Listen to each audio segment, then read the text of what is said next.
कसरी हेर्न सक्छ सरकारले?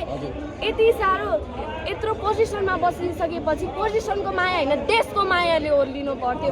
त्यो देशको माया भनेको हाम्रो राजासँग मात्र हुँदो रहेछ भनेर बुझ्न पनि पर्छ, किनकि उनीहरूलाई आफ्नो पोलिटिकल सर्कल, आफ्नो पैसा, आफ्नो पावर मात्र कसरी क्रिएट गर्ने भन्ने कुरा।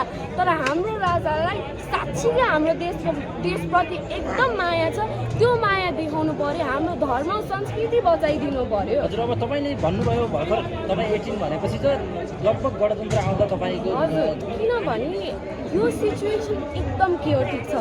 हामी जस्तो मान्छेले केही गर्छौँ भने हामी त्यो पोलिटिकल सर्कलमा घुमिरहनु पर्छ कि यता जाउँ यता जाउँ यता जाउँ, किनकि एउटा स्टेबलाइज सिचुएसन हामीलाई क्रिएटेड छैन कि। त्यही भएर त विदेश जान्छ नि मान्छे, मेरो देशमा केही छैन भनेर विदेशिनु परेको छ नि त होइन। मैले राज संस्था नदेखे पनि मैले राजाको शासन बुझेँ, मैले पढेको छु होइन, मैले एकदम राम्रोसँग पढेको छु।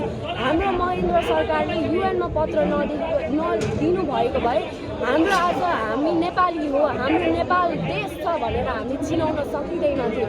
हाम्रो वीरेन्द्र सरकारले पिस अफ जोनको भूमिका लिनुभएको थियो। हाम्रो ज्ञानेन्द्र सरकारले धर्मको भूमिका लिँदा पनि खोसिएर उहाँलाई पछाडि पार्दैन यो गणतन्त्र लिएर आएको। त्यही भएर अहिले दुःख लाग्छ।